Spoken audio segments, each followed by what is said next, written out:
Hello friends, welcome to wise ज्ञान।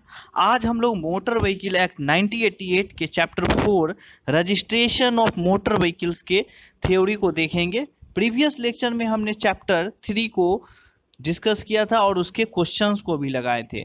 जिन्होंने नहीं देखा है वो मोटर व्हीकल एक्ट 1988 के प्लेलिस्ट में जाकर देख सकते हैं। तो शुरू करते हैं।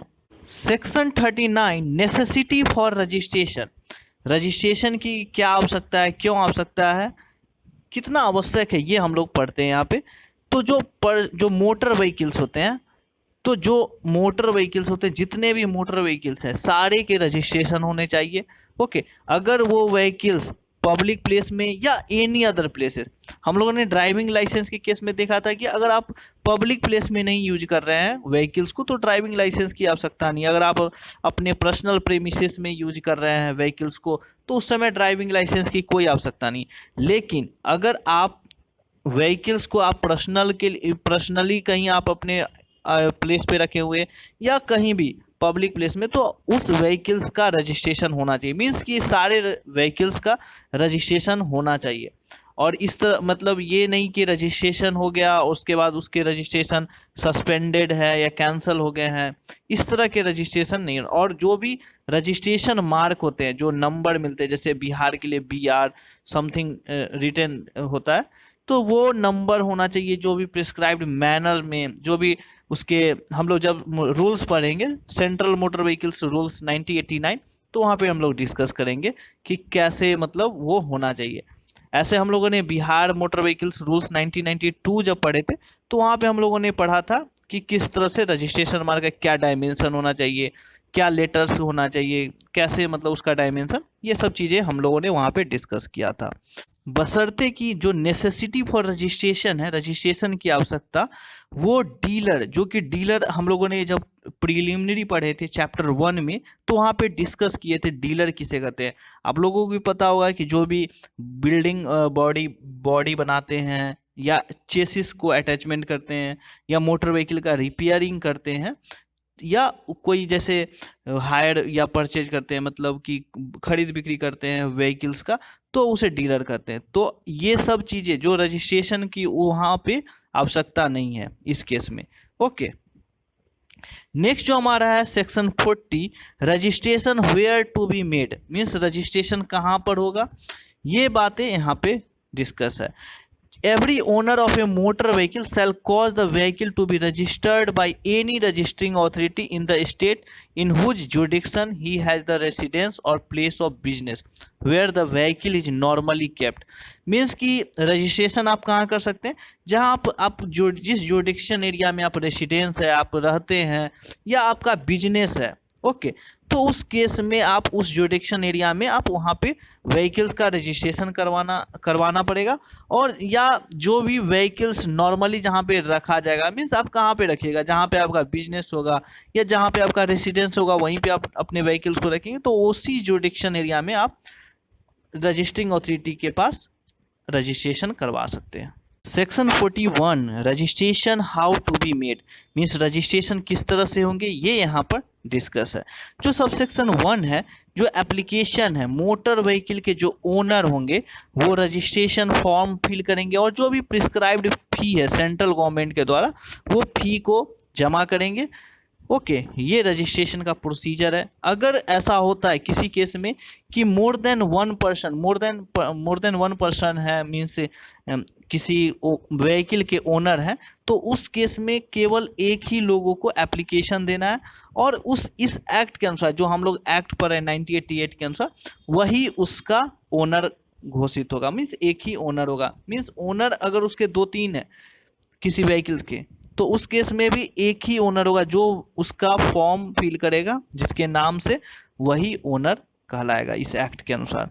जो सब सेक्शन 3 है, जो रजिस्टरिंग अथॉरिटी है, वो इशू करेगी सर्टिफिकेट ऑफ रजिस्ट्रेशन, जो कि नेम ऑफ द ओनर, जो ओनर रहेंगे उसके नाम से सर्टिफिकेट ऑफ रजिस्ट्रेशन, और जो भी और किस तरह से और जो भी इंफॉर्मेशन होगा उसमें मेंशन होगा जो प्रिस्क्राइब्ड होगा सेंट्रल गवर्नमेंट के द्वारा कि क्या क्या चीज़ें वहाँ पे होना चाहिए। तो क्या क्या चीज़ें मेंशन होगा, टाइप्स ऑफ मोटर व्हीकल, किस तरह का मोटर व्हीकल है, उसका ये सब चीज़ें वहाँ पे डिस्कस होगा, मीन्स वहाँ पे मेंशन होगा रजिस्ट्रेशन सर्टिफिकेट में।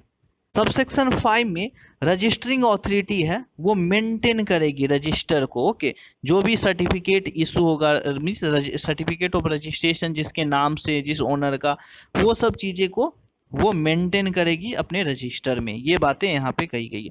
जो पॉइंट नंबर 6 है, रजिस्टरिंग ऑथोरिटी जब रजिस्ट्रेशन होगा तो एक डिस्टिंग्विश मार्क देगी। में तो जो मार्क होते हैं, रजिस्ट्रेशन मार्क, जो हमने डिस्कस किया था, BR something name is there, means जो स्टेट के होते हैं उस तरह से डिस्टिंग्विश मार्क्स होते हैं, वो मार्क्स रजिस्टरिंग ऑथोरिटी देंगे।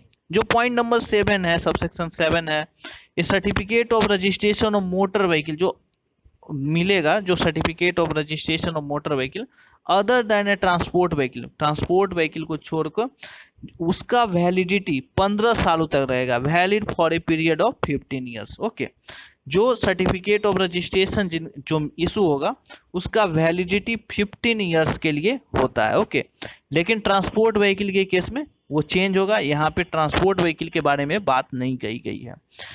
सबसेक्शन 8 में जो ओनर है मोटर व्हीकल के, मीन्स मोटर व्हीकल जो अदर देन ए ट्रांसपोर्ट व्हीकल, ट्रांसपोर्ट व्हीकल के केस में कुछ अलग रूल्स हैं। ओके, तो वो रिन्यूअल करवाएंगे, और जो रिन्यूअल होगा जो व्हीकल्स का, उसका वैलिडिटी 5 ईयर्स का होगा।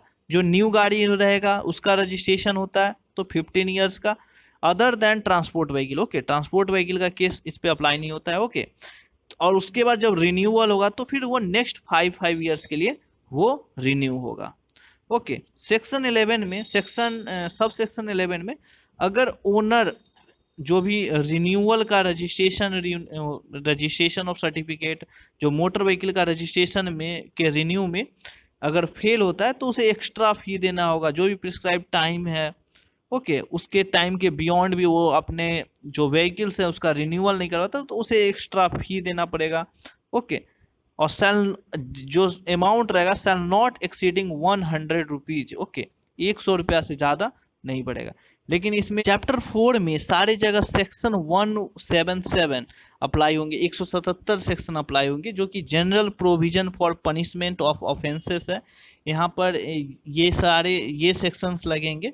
ओके, जब हम लोग इसे पढ़ेंगे तो वहाँ पे हम लोग अच्छे से समझेंगे। Okay, sub section 13 for the purpose of sub section 11, जो सब सेक्शन 11 है, state government may prescribe different amounts having regard to the period of delay on the part of the owner in making an application under subsection 1 और subsection 8।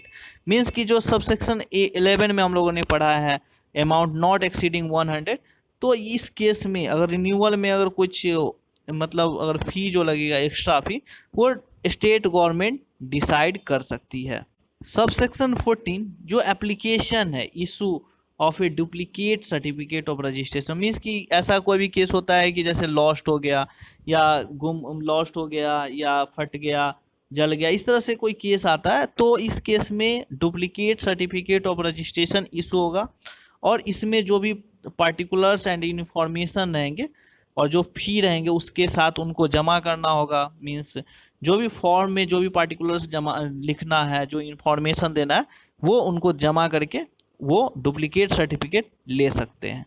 ये बातें यहाँ पे कही गई है। Section 42 special provision for registration of motor vehicles of diplomatic officer etcetera.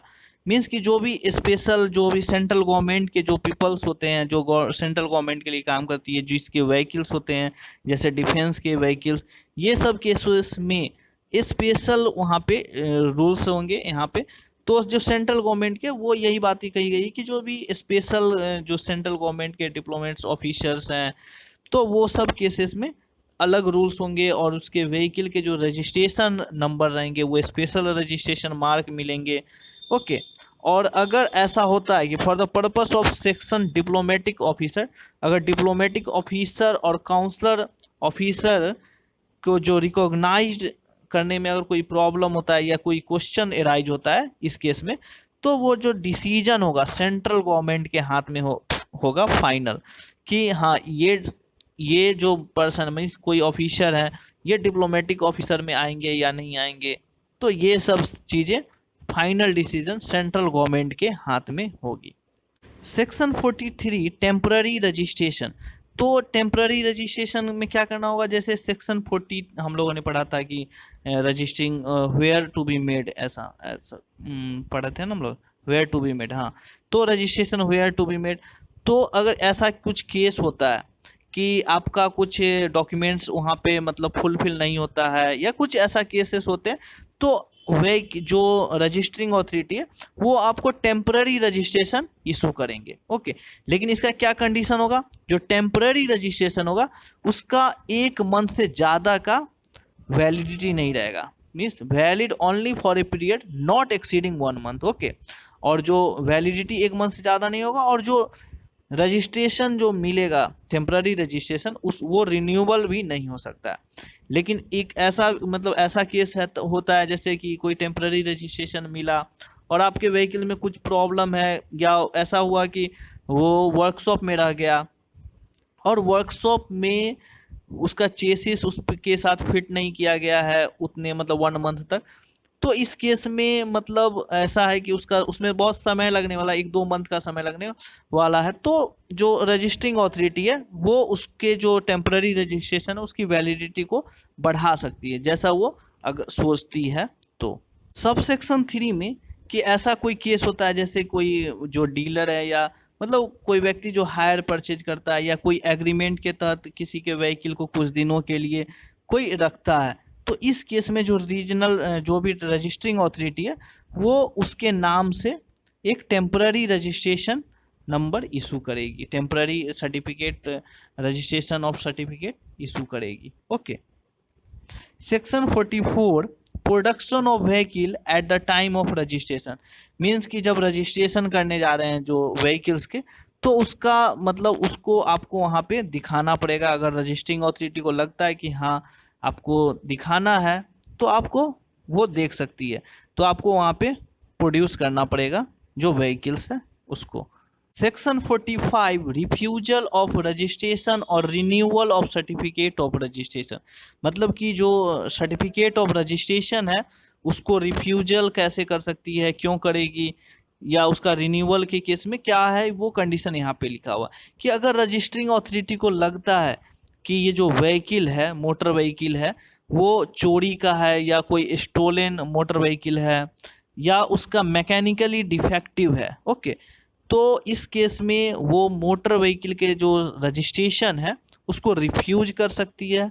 Okay, और जो रिफ्यूजल होगा उसके लिए एक copy of such order together with the reason for such refusal. Means कि जो रिफ्यूजल होगा जिस जो कारण से वो जो रजिस्टरिंग अथॉरिटी है रिफ्यूज करेगी उसको रिटन में देगी एक कॉपी जो ओनर है उसको। और अगर ऐसा भी लगता है कि उसने जो भी फॉर्म भरे हैं वो इनएक्यूरेट है, उसमें कोई मतलब पार्टिकुलर्स मतलब जो भी अपने जो भी पार्टिकुलर्स हैं जो भी चीज़ें उनको दर्ज करनी थी वो गलत इन्फॉर्मेशन दे रहे हैं, तो इस केस में भी वो रिफ्यूज कर सकती है। नेक्स्ट जो हमारा है section 46 effectiveness in India of registration. तो इसमें बात कही गई है कि जो रजिस्ट्रेशन आप करवाइएगा, जो व्हीकल्स का रजिस्ट्रेशन होगा वो थ्रू आउट इंडिया वैलिड होगा। Okay, section 47 assignment of new registration mark on removal to another state.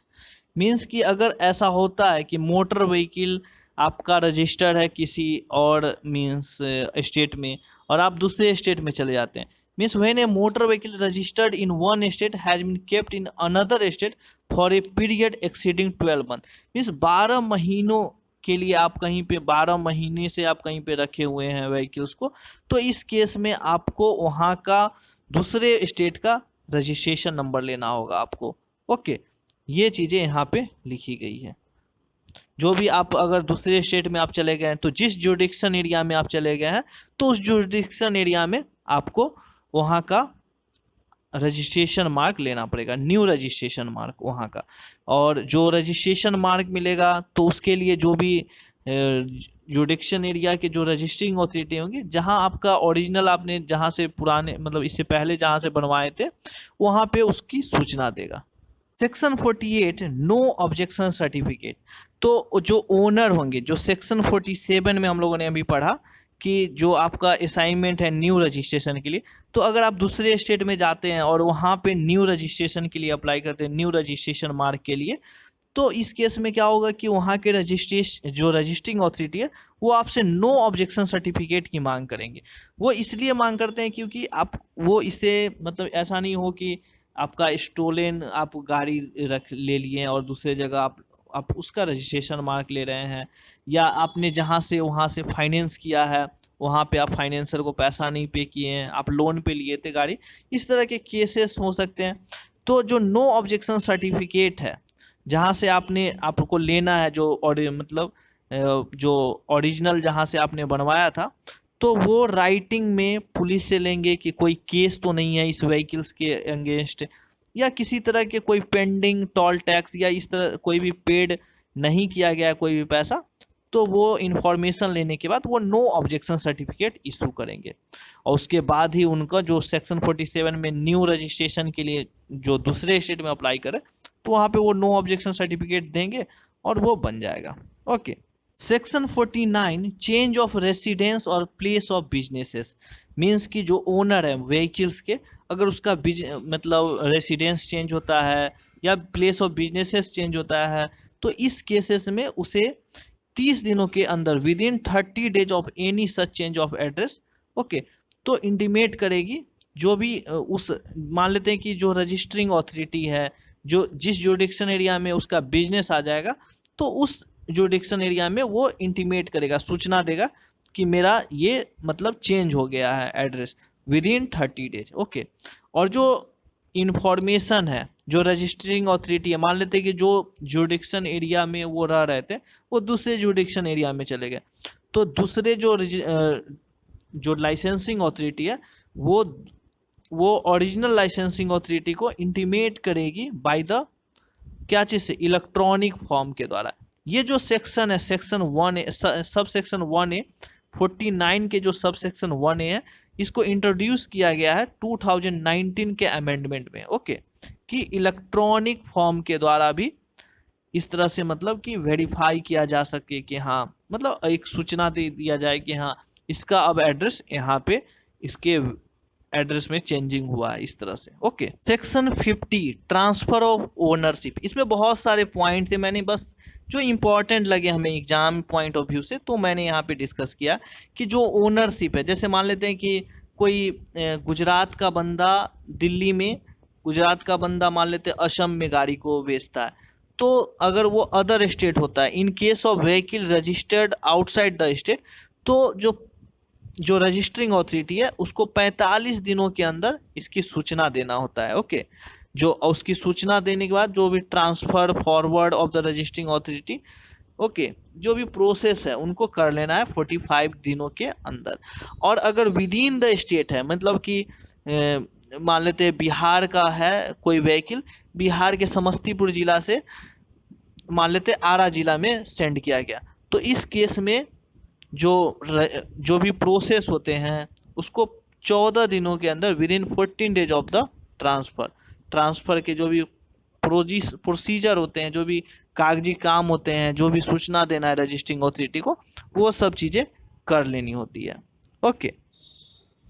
Section 52 alteration in motor vehicle, तो अल्ट्रेशन जो मोटर व्हीकल है, मोटर व्हीकल के अल्ट्रेशन अलाउ नहीं किया गया है। ओके, कि आप इस तरह के उसके ढांचा में चेंजेज करके आप उसके ढांचा में चेंजेस नहीं कर सकते। लेकिन हाँ, अगर आपको उसके परफॉर्मेंस को बढ़ाना है तो उसके बैटरी को चेंज कर सकते हैं, उसके ऐसा लग रहा है कि हाँ इसको आपको सोलर पावर पे चलाना है या लिक्विड पेट्रोलियम गैस, या इस तरह से आपको मतलब परफॉर्मेंस बढ़ाने के लिए आपको मॉडिफिकेशन करना है तो आप कर सकते हैं। लेकिन उसके ढांचे में उसके ज्योमेट्रिक जो होता है पोजीशन, जो ज्योमेट्रिक आप अल्टरेशन नहीं कर सकते हैं। ओके, ये आपको राइट नहीं दिया गया है।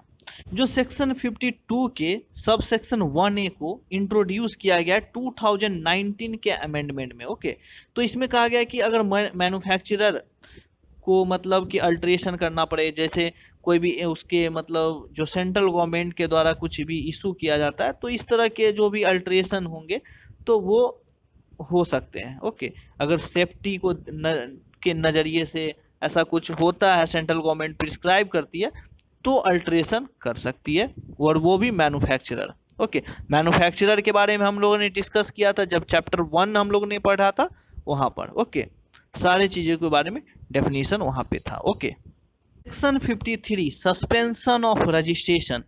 तो जो रजिस्ट्रेशन होगा, जो व्हीकल का रजिस्ट्रेशन है, उसका सस्पेंशन कब हो सकता है, कितने दिनों का होगा, ये यहाँ पे बात कही गई। अगर ऐसा लगता है रजिस्टरिंग अथॉरिटी को कि जो पब्लिक प्लेस पे जो व्हीकल चल रही है, जो कि डेंजरस है पब्लिक के लिए, या मतलब कि जो भी टर्म्स एंड कंडीशन है, उसको नॉर्म्स हैं जो उसको फॉलो नहीं कर रही है, तो इस केस में उसको सस्पेंड कर सकती है, उसके रजिस्ट्रेशन को सस्पेंड कर सकती है। या ऐसा लगता है कि वो विदाउट वैलिड परमिट यूज कर रहा है कोई व्हीकल्स को, तो उस केस में भी उसके रजिस्ट्रेशन को सस्पेंड कर सकती है रजिस्टरिंग अथॉरिटी।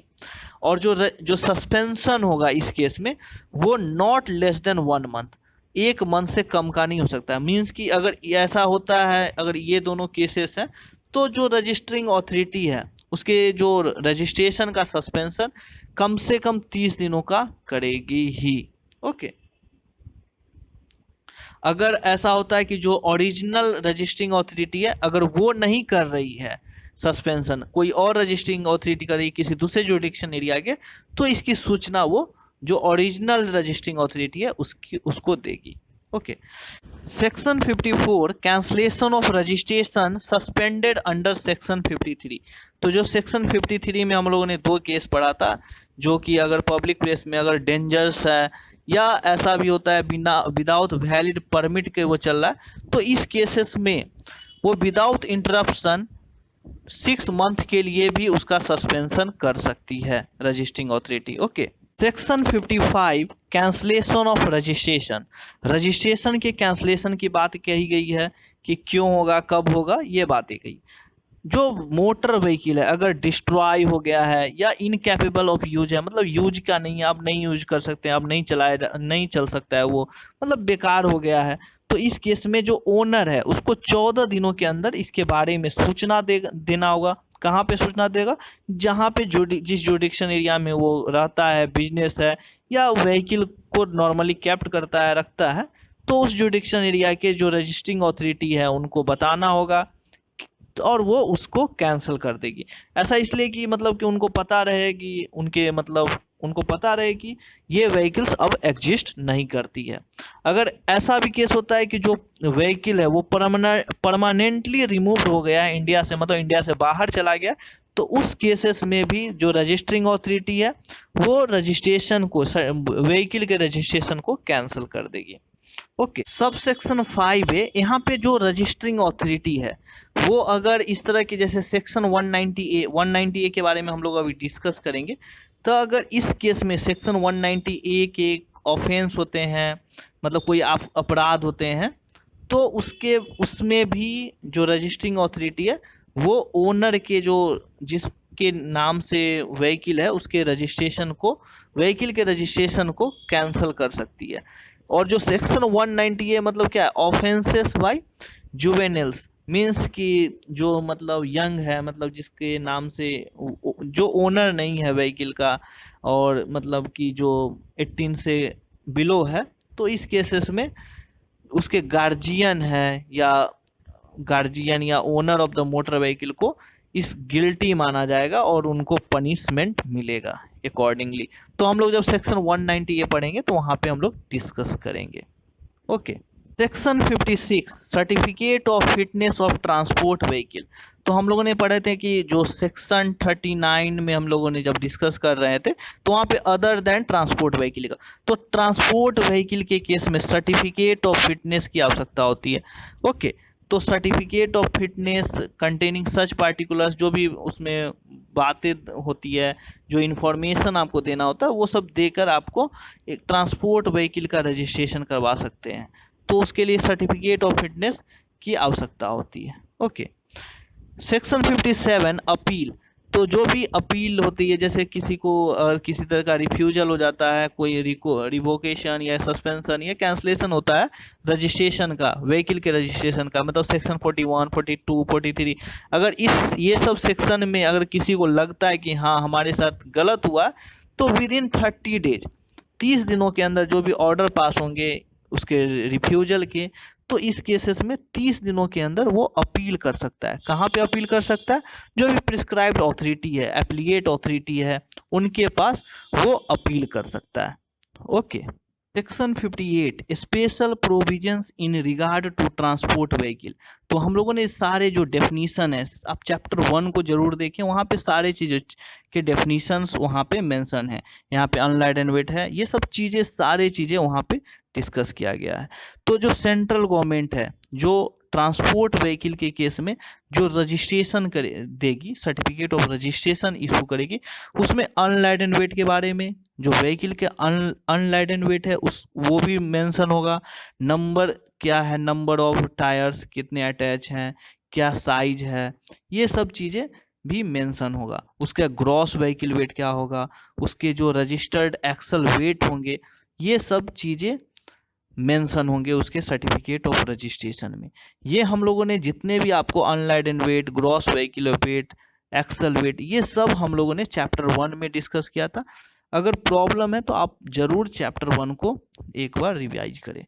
जो पॉइंट डी है, अगर व्हीकल जो ट्रांसपोर्ट व्हीकल है adapted solely for addition to goods, means कि कैरेज ऑफ पैसेंजर्स के लिए है, और उसमें अगर गुड्स भी कैरी करते हैं, कैरी करने मतलब कैरी होता है, तो इस केस में वो भी पार्टिकुलर्स मेंशन होगा उनके सर्टिफिकेट ऑफ रजिस्ट्रेशन में। Okay. Section 59 power to fix the age limit of motor vehicle. जो मोटर व्हीकल है उसके एज को फिक्स कर सकती है, ये सेंट्रल गवर्नमेंट के पास पावर है। अगर ऐसा होता है तो वो क्यों करेगी सेंट्रल गवर्नमेंट इसको पावर मतलब फिक्स करेगी किसी भी व्हीकल को? क्योंकि आपको पता है कि जितने मतलब दिन कि जितने कुछ सालों के बाद व्हीकल्स मतलब इन्वायरमेंटली मतलब बहुत मतलब एरर होता है, उसमें बहुत सारे आवाज़ होते हैं, पॉल्यूशन होते हैं, पॉल्यूशन करने लगते हैं। तो इस केसेस में वो public safety, convenience, protection of environment, ये सब चीज़ों को देख के वो फिक्स कर सकती है किसी व्हीकल के एज को कि इतने दिनों के बाद इसको यूज नहीं करना है। जो सेक्शन 60 है registration of vehicle belonging to central government. तो सेंट्रल गवर्नमेंट के जितने भी व्हीकल्स होते हैं वो सेंट्रल गवर्नमेंट जो अपना रूल्स बनाती है वो उस रूल्स को फॉलो करना होता है। तो ये इसमें कोई इंपॉर्टेंट नहीं था, तो हमने यहाँ पे डिस्कस नहीं किया है। Okay. Application of chapter two trailers. जो ट्रेलर्स लगते हैं, जैसे ट्रैक्टर्स में ट्रेलर लगते हैं, या कोई भी व्हीकल्स जो भी ट्रेलर्स होते हैं, आर्टिकुलेटेड ट्रेलर्स हम लोगों ने पढ़ा था, इस तरह के जो भी ट्रेलर्स हैं किसी व्हीकल्स में लगते हैं, तो उसके लिए भी रजिस्ट्रेशन करवाना होता है। उसके रजिस्ट्रेशन ऑफ ट्रेलर करवाना होता है, लेना होता है, और जो रजिस्ट्रेशन मार्क मिलता है उनको ट्रेलर जो डिस्प्ले करना है, किस तरह से डिस्प्ले करना है on the side of drawing vehicles as may be prescribed by central government. मतलब जो भी चीज़ें हैं ट्रेलर के रिगार्डिंग कहाँ पे डिस्प्ले करना है, ये सब चीज़ें हम लोग जब रूल्स पढ़ेंगे, सेंट्रल मोटर व्हीकल्स रूल्स 1989, तो वहाँ पे हम लोग देखेंगे कि कैसे मतलब कोई ट्रेलर को ट्रेलर में दिखाना है जो भी मार्क है। लेकिन आपको ध्यान में रखना होगा कि जो ट्रेलर्स लगते हैं उसके भी रजिस्ट्रेशन मार्क लेने होते हैं। ओके। सेक्शन 62 है information regarding stolen and recovered motor vehicles to be furnished by the police to the state transport authority. तो इसमें बहुत सारी चीज़ें थी, मैंने बस आपको बता देता हूँ कि जो जैसे कोई किसी का व्हीकल्स चोरी हो गया और चोरी होने के बाद वो पुलिस केस हुआ, पुलिस ने उसे रिकवर कर लिया उस व्हीकल्स को, तो पुलिस को इसके बारे में सूचना स्टेट ट्रांसपोर्ट अथॉरिटी को देना है। ओके, ये बातें यहाँ पर कही गई थी। Section 63 maintenance of state register of motor vehicle.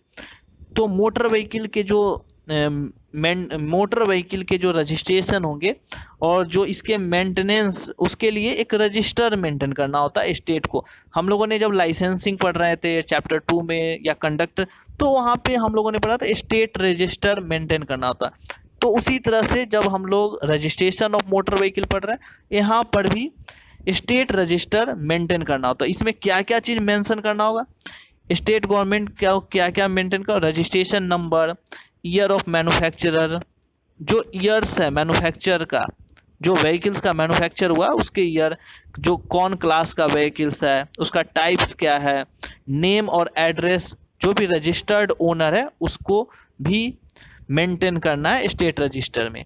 और जो अदर पार्टिकुलर्स अगर जो भी सेंट्रल गवर्नमेंट प्रिस्क्राइब करती है अगर फ्यूचर में, तो ये चीज़ें उनको मेंशन करना है।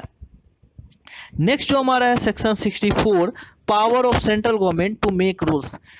सेंट्रल गवर्नमेंट के पास रूल्स बनाने के पावर हैं, किस किस फील्ड में सेंट्रल गवर्नमेंट पावर रूल्स बना सकती है, ये यहाँ पे मेंशन है। तो सर्टिफिकेट ऑफ रजिस्ट्रेशन के फॉर्म में क्या क्या चीज़ प्रिस्क्राइब होंगे, क्या क्या चीज़ मेंशन करना है, ये चीज़ें सेंट्रल गवर्नमेंट डिसाइड करेगी। क्या पीरियड ऑफ वैलिडिटी रहेगा सर्टिफिकेट ऑफ रजिस्ट्रेशन का, जो temporary certificate of registration issue होंगे और टेम्पररी रजिस्ट्रेशन मार्क मिलेंगे, वो सब चीज़ों पे सेंट्रल गवर्नमेंट रूल्स बनाएगी। जो टर्म्स एंड कंडीशन होगा under which motor vehicle sold by N authorised dealer, means कि जो क्या टर्म्स एंड कंडीशन होंगे ऑथराइज्ड जो या डीलर जो मतलब गाड़ी को बेचते हैं, तो उसके क्या कंडीशन होंगे ये होंगे। जो नो ऑब्जेक्शन सर्टिफिकेट होंगे उसके फॉर्म में क्या क्या चीज़ें होंगी, उसके प्रिस्क्राइब्ड फॉर्म सेंट्रल गवर्नमेंट के द्वारा दिए जाएंगे। जो form in which intimate the change of address shall be made, जो चेंज ऑफ एड्रेस का जो फॉर्म होगा वो सेंट्रल गवर्नमेंट के द्वारा दिया जाएगा। जो कैसे इलेक्ट्रॉनिक सबमिशन होगा, electronic submission of intimation of change of address, जो भी इलेक्ट्रॉनिक, अब तो आप समझे डिजिटल इंडिया हो गया डिजिटली, तो इलेक्ट्रॉनिक माध्यम से किस तरह से एड्रेस चेंज के सूचना देना है, इसके फॉर्म और उसके क्या मैनर्स होंगे, ये सेंट्रल गवर्नमेंट डिसाइड करेगी। जो भी फी होगी, क्या चीज़ के लिए फी, इशू या renewal of alteration of certificate of registration. अगर सर्टिफिकेट ऑफ रजिस्ट्रेशन मीन्स कि कोई व्हीकल का अल्ट्रेशन हो रहा है या इशू हो रहा है, तो उसके क्या फी लगेंगे, उसका जो डिसीजन सेंट्रल गवर्नमेंट करेगी। ओके, नेक्स्ट जो हमारा है power of state government to make rules. तो हम लोग जैसे वहाँ पे पढ़े जो स्टेट गवर्नमेंट सेंट्रल गवर्नमेंट के रूल्स अलग अलग हैं, तो ऐसा नहीं है कि आपको ऐसा लगे कि हाँ दोनों के रूल्स मैच कर रहे हैं, कुछ कॉन्फ्लिक्ट आ जाएंगे, ऐसा नहीं है, अलग अलग रूल्स हैं। ओके, जैसे यहाँ पे है कि क्या रूल्स है स्टेट गवर्नमेंट के, तो स्टेट गवर्नमेंट कैसे कंडक्ट करेगी हियरिंग या अपील, उस तरह के जो अपॉइंटमेंट होगा, जैसे कोई भी जुडिक्शन एरिया क्या होंगे, क्या क्या रजिस्टरिंग अथॉरिटी, उसके प्रिस्क्राइब्ड जो भी अथॉरिटी है उसकी अपॉइंटमेंट कैसे होंगे, उसके फंक्शन क्या होंगे, ये सब चीज़ें स्टेट गवर्नमेंट के पावर में आती है। जो रोड रोलर है, ग्रेडर्स है, ग्रेडर्स के बारे में हम लोगों ने पढ़ा था। रोड रोलर आपको पता है, जो व्हीकल्स होते हैं उसको एग्जम्पशन देना है या नहीं देना है, ये चीज़ें स्टेट गवर्नमेंट के अंडर आती है। स्टेट गवर्नमेंट चाहेगी तो इस पर भी रजिस्ट्रेशन आपको करवाना है, अगर नहीं चाहती है तो नहीं कर। तो हम लोगों ने बिहार गवर्नमेंट जब पढ़ रहे थे बिहार मोटर व्हीकल्स रूल्स, तो आपको बताना है कि जो रोड रोलर्स है उसमें वो एग्जम्पशन दी हुई है या नहीं दी हुई है, आप इसे कमेंट कीजिएगा। इशू या renewal of certificate of registration and fitness and duplicate of such certificate to replace the certificate of lost, means कि जो डुप्लीकेट सर्टिफिकेट इशू करवाना है, तो ये सब चीज़ें स्टेट गवर्नमेंट के पास आती है। ओके, अगर जो भी कोई भी पर्सन है, मान लेते कोई क्लास ऑफ पर्सन को वो फी से एग्जम्प्ट करना चाहती है अगर स्टेट गवर्नमेंट, तो वो कर सकती है। जैसे कोई मतलब दिव्यांग लोगों को वो फी में एग्जम्पशन देना चाहती है स्टेट गवर्नमेंट, तो वो कर सकती है। Exemption from the provision of this chapter and the condition and fee for the exemption of motor vehicle in the possession of dealers, dealers को भी छूट दे सकती है। ये सब स्टेट गवर्नमेंट के पास पावर है। Production of certificate of registration before the registering authority for the revision of entire और particulars relating to the gross vehicle wait.